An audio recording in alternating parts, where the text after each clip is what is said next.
Want to welcome to the program from Doctors for Responsible Gun Ownership, Dr. Robert Young is with us. Doctor, how are you, sir? Good afternoon, Cam. Very well, thank you. Absolutely. I appreciate you coming on the program. And there is there's a lot of talk and I think a lot of confusion when it comes to President Obama's executive actions and reporting mental health officials reporting to the NICS system. In fact, I saw a story today talking about how the HIPAA laws have had to be revised here in order for the president's executive actions to be able to take effect. And you have a piece right now at Doctors for Responsible Gun Ownership, drgo.us, talking about this very issue. And you say that, well, I don't want to put words in your mouth. Are gun owners, are Americans right to be confused and concerned about this? Yes, I think so. And I think those are the two sides of this coin. First, confusion, and second, concern. Although they may be it may be perhaps for different reasons than people first assume as they try to understand this. And you always have to wonder if confusion is not part of the master plan of this administration. Undercut things in a way that people don't quite get until it's too late. So in this case, I've been asked a lot of questions about it in a lot of places. Does he violate the HIPAA law? Does this mean that your doctor, if he doesn't like you or thinks you're feeling sad, gets to call you into the NICS so you can never have a gun again? Mm-hmm. The answer to those things is no. This, in point of fact, is much, much less than it might appear. The President has directed HHS, Health and Human Services, to amend the regulations guiding the use of the HIPAA laws. And the amendment is simply this, that whereas only certain mental health agencies, basically state agencies, were allowed to report prohibiting statuses for mental health reasons to the NICS, now anyone who has the power to commit someone to psychiatric treatment, usually inpatient, perhaps outpatient, may also make the same report directly. Now, the may is an important qualification here. No one is being directed to, no one is being required to. And it is not every doctor. In fact, it's very few people. In general, I'm not familiar with the rules of every single state, but in general, it is just psychiatrists who make these sorts of commitments against the will of the patient. And for a commitment to happen, there has to be evidence of likely imminent danger to oneself or someone else, or occasionally the total inability to care for oneself. That's what this law does. So no one is required to, very few people could, and the bottom line is that the people who could be reported in this way are the people who are supposed to be anyway already, that we've all agreed on, which is people who require commitment for treatment of their mental illness when they have lost the judgment to request it themselves. So that's as far as it goes. And I want to reassure everyone, this is highly unlikely to mean that your psychiatrist, who might have the authority, is going to abuse it any more than it ever has been. Commitment is a serious matter, and we take it seriously. And speaking for myself, and I think many other colleagues, I'm not inclined to make those direct reports. That's the job of the state agency who collects the data about admissions from hospitals. It's going to get there anyway if people are doing their jobs. I'm not going to step into the role of doing that and hazarding my treatment relationship with my patients. To that end, Dr. Young, you do write that a much greater concern should be the absence of due process for all non-judicial additions to the NICS system, as well as the lack of any routine means to be removed once on it. You talk about what the definition is, right? Adjudicated mentally defective, committed involuntarily, to a mental institution. But now we have the Obama administration saying to veterans, for instance, all right, well, if you have a fiduciary that's helping you with your finances, that means that we're gonna say that means you've been adjudicated mentally defective. They want to apply this to Social Security recipients who have a designated payee helping them with their finances. Now, these are, it seems to me, Dr. Young, those are very different things than being involuntarily committed to a mental institution or an adjudication of mental defective. Absolutely, Cam. You hit that nail right on the head.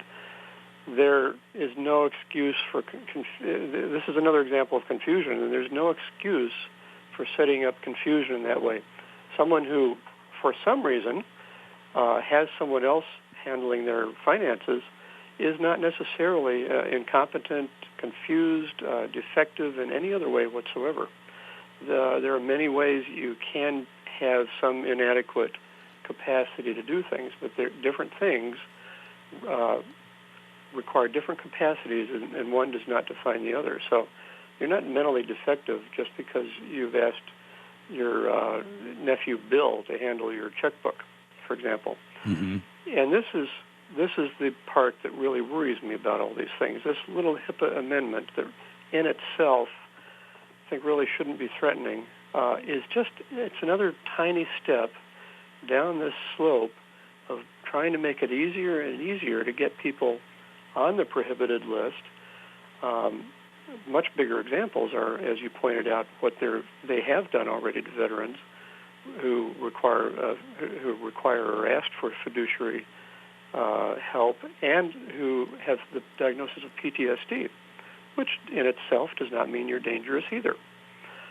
What they are proposing doing to Social Security recipients also who may have someone as a rep payee, someone who is helping to manage their money. Again, that has nothing to do with any other capacity, including a capacity to handle guns safely. They may or may not be able to, but that's an entirely different matter, needs to be differently. And there is no way to do that. So the government puts you on these lists without due process, without the right to be present at some kind of hearing, without having a judge do this. Some bureaucrat in some office somewhere in Washington or West Virginia says, hey, they belong. I got the report. That's it. And then, like the terrorist list, the no-fly list, there is no earthly way off. Now, the hopeful thing is that courts are beginning to recognize it. There are two cases, one a couple of years ago and one just recently. The one a couple of years ago has a little bit more value because it was the U.S. Sixth Circuit Court of Appeals in Ohio. This poor guy, Charles Tyler, was committed once in 1985 to a psychiatric hospital for depression and suicidality. His wife had just left him. There's very common problems. Anyone can have a breakdown under those circumstances. For almost 30 years, or I guess 28 years, 27 years, 26 years, sorry. For 26 years, he's had no more problems. No need for mental health help whatsoever, no criminal history, nothing. He decided to go buy a gun. Guess what? He couldn't buy a gun, could he? Because he'd been on this list for 26 years for no other reason. He had the resources and the will to sue.